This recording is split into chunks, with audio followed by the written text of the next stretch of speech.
Hi guys, welcome to our first video lesson on dividing polynomials. All we're going to do in this video is get started on dividing polynomials using long division. So in order to remember how to do long division, we're just going to do a long division problem with numbers. So it says, use long division to divide 277 by 12. Then identify the dividend, divisor, quotient, and remainder.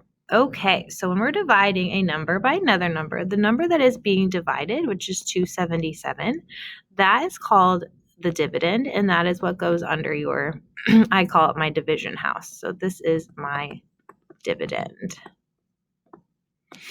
Okay, then the number that is doing the dividing, or dividing by 12, that is your divisor.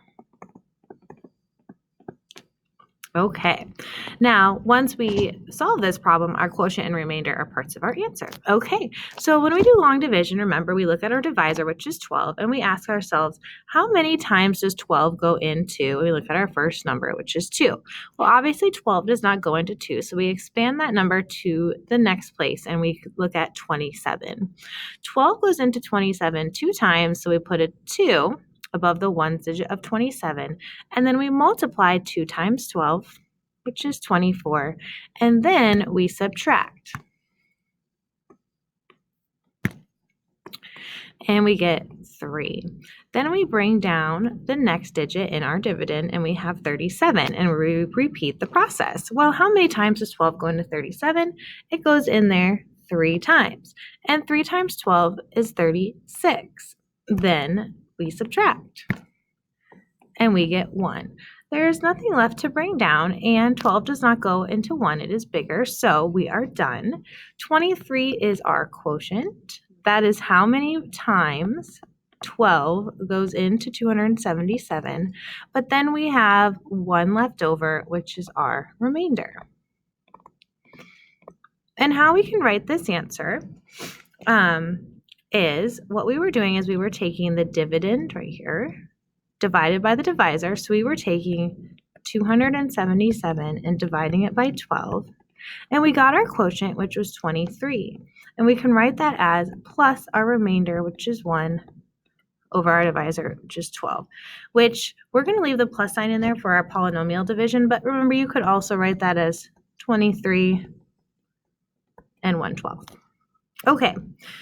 Multiplying by the divisor, so multiplying through by 12 would give us this form of the answer, which is basically just a way to check your work. Since you divided everything by 12, if you multiply everything by 12, now you can see if you did it correctly. So if I take 12 times this whole thing, so I'll take 12 times that side. So I'm just taking this thing and multiplying everything times 12. And then I'm going to take 12 times 23, and then 12 times 1/12. What happens is my 12s cancel there, and my 12s cancel there. So I'm left with just 277 equals. And when I take 12 times 23 in my calculator, I get 276, and I have left over just 1. And sure enough, 276 plus 1 does equal 277. So we can always check our work by multiplying through the divisor back in and seeing if it is true. Okay, so we have just reviewed how to do long division. When we do long division with polynomials, it is very, very similar, and we're going to write our answers in that form, which is quotient plus remainder over divisor. Okay, so I have the polynomial 4x cubed plus 2x squared plus 3x plus 5, and I'm dividing it by x plus 1. So my divisor, x plus 1, is going to go in front, and then I'm going to put my polynomial dividend, 4x cubed plus 2x squared plus 3x plus 5 in the dividing house. Okay, so there we go.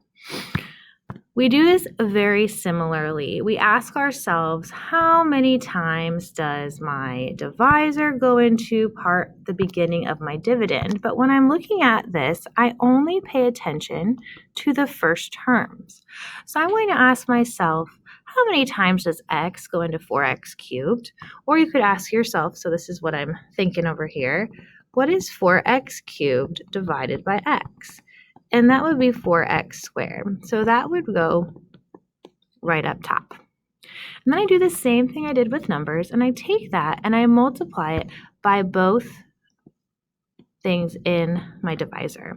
So 4x squared times x is 4x cubed. So we always want these numbers out front to be the same because we're going to cancel those. Okay, and then 4x squared times 1 is 4x squared. Just like in regular number division, we subtract everything down here. So if I'm subtracting that, you could change that to addition of the opposite. So let's make this will be a negative 4x cubed and a negative 4x squared. Okay, so then 4x cubed minus 4x cubed cancels. I have 2x squared minus 4x squared. That's going to be negative 2x squared. And I can bring down my remaining pieces. And I repeat the process now with negative 2x squared, and again, still just my x. So what do I take times x to get negative 2x squared, or what is negative 2x squared divided by x? Well, that would just be negative 2x, so that is my next thing in my quotient. And then I now multiply negative 2x times both of those things. So negative 2x times x is negative 2x squared. Negative 2x times 1 is negative 2x.